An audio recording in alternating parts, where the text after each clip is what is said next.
Welcome back to AP US History. This is part 3 of Chapter 10. Now, we've been talking about the institution of slavery, the peculiar institution in the South, the fact that it's going to be very divisive in terms of driving a wedge between the North and the South, those opposed to slavery and those supporting slavery. There's going to be a number of people in the North and a few in the South who are going to oppose the institution of slavery. We last talked about David Walker, who is an African American who wrote the appeal to colored citizens of the world to end slavery. He, along with others, sees it as something that's going to have to be removed. He's very practical about it.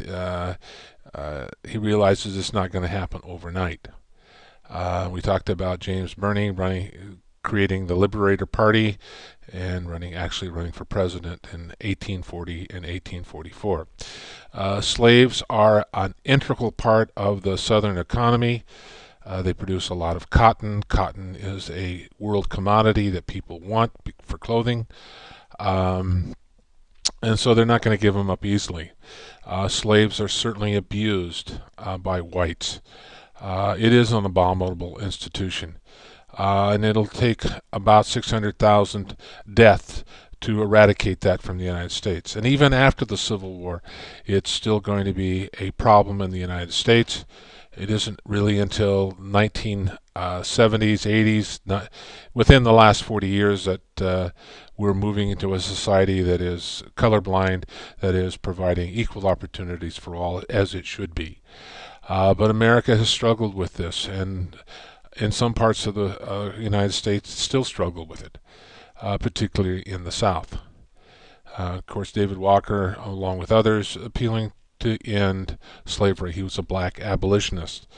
Other black abolitionist Sojourner Truth. She was a freed black woman, punished for emancipation and women's rights, or she pushed for them.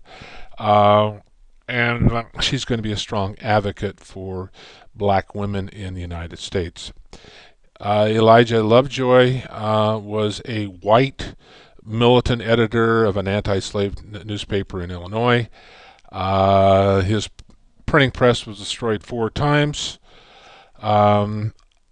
He was eventually killed by a mob in Illinois and really becomes one of the first white martyrs for the abolitionist movement. This is a picture of Sojourner Truth. The narrative of Sojourner Truth, she's commemorated as a stamp, a great American, pushing for human rights, black human rights. This shows a picture of Elijah Lovejoy. He was a pastor and editor and killed by a mob. Sometimes you have to stand up for what you believe, and he certainly did, and he was killed for it. And so he will become one of the first white abolitionists to be martyred. Martin Delany, one of the few blacks to seriously advocate mass recolonization. He believed that probably blacks were not going to get a fair shake in the United States and therefore move back to Africa. Frederick Douglass is going to be an outspoken African American who is going to push for a gradual emancipation of slaves. He was the author of the Northern Star, an abolitionist newspaper. He had been a former slave and had escaped at the age of 21. Looked to a political solution to slavery. By the time of his death, he pretty much is a broken man and believes that blacks will never be treated equally in American society. And so he's going to be a very, very well-educated man pushing for the end to slavery in the United States. Harriet Tubman, she was a black woman who helped free 300 slaves and up to the Underground Railroad. At one time, there was a $40,000 bonus put on her head, or bounty, and she served as a Union spy during the Civil War. very well read. She was a nurse, she was a spy, she was a scout. Uh, Certainly somebody to remember, who put her life on the line. Escaping along the Underground Railroad was at best a hazardous journey.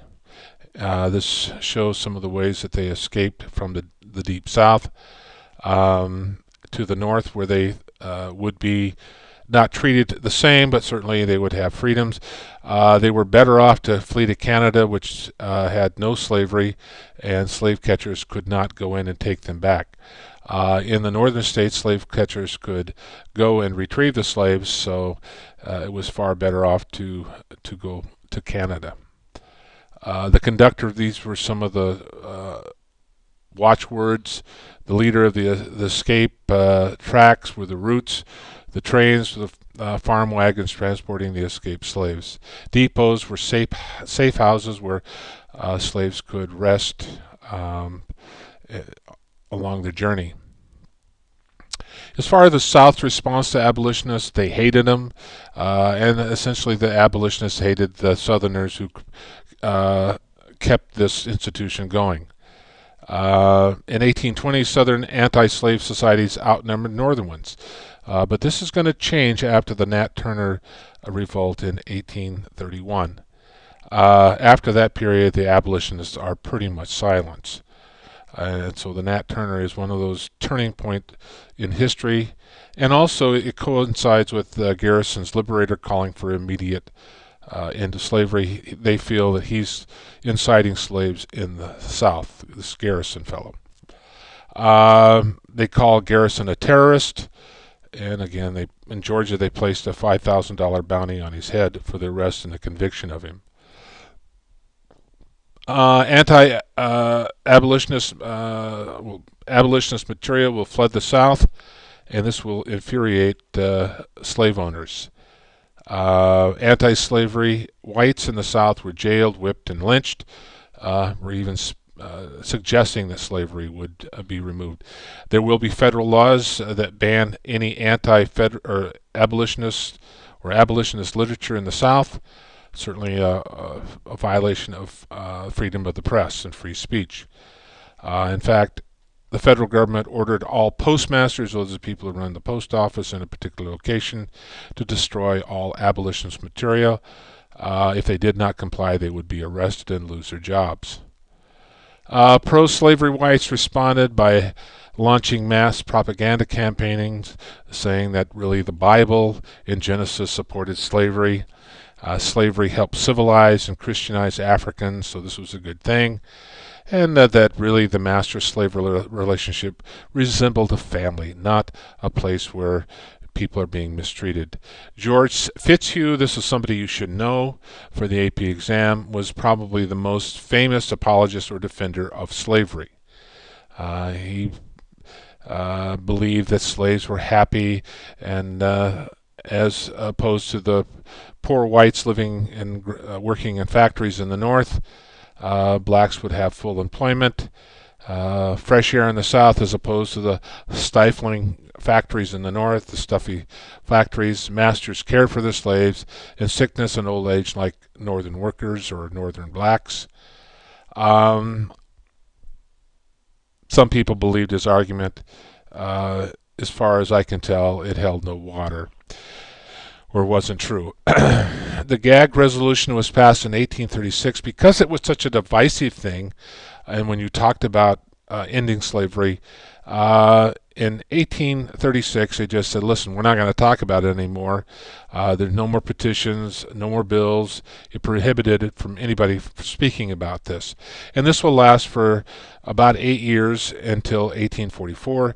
John Quincy Adams, who had been the president of the United States and then later became a congressman, pushed for abolition of slavery, and he will try to get this rescinded, and he will eventually. This is a picture of John Quincy Adams and the gag rule, something that you need to know, that was imposed in Congress, saying that they weren't going to talk about or introduce bills banning slavery. Abolition impact in the North. Abolition was unpopular in many parts of the North. Northerners revered the Constitution and doctrines protected slavery. So there were some in the North who said, well, the slavery is protected in the Constitution, therefore it must be legal. Northerners depended on the South for their well-being, so why get those folks all irritated? And besides, they're sending us cotton and we can manufacture textiles. Northern bankers loaned money to Southern planters prior to the Civil War. And of course, these Southern planters fed the cotton that was used in the New England textile mills. There were a mob outbursts occasionally against blacks in the North. Lewis Tappan's home in New York was ransacked and burned by a cheering mob in 1834.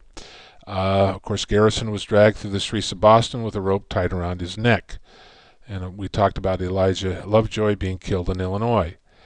By 1850, the tide had turned, and more people are coming over to the abolitionist position, and they are swaying public opinion. Harriet Beecher and Uncle Tom's Cabin will do a lot to villainize the slave owners and convince people in the North that slavery is a terrible thing. In fact, Lincoln, when he met the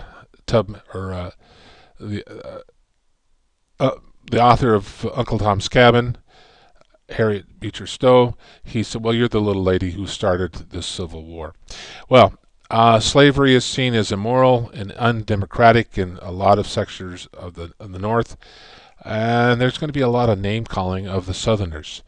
Free Soilers are going to come about. This is kind of a precursor to the Republican Party, and they just don't want to have slavery in the Louisiana Territory or the Mexican concession. It has no place, and just keep blacks out.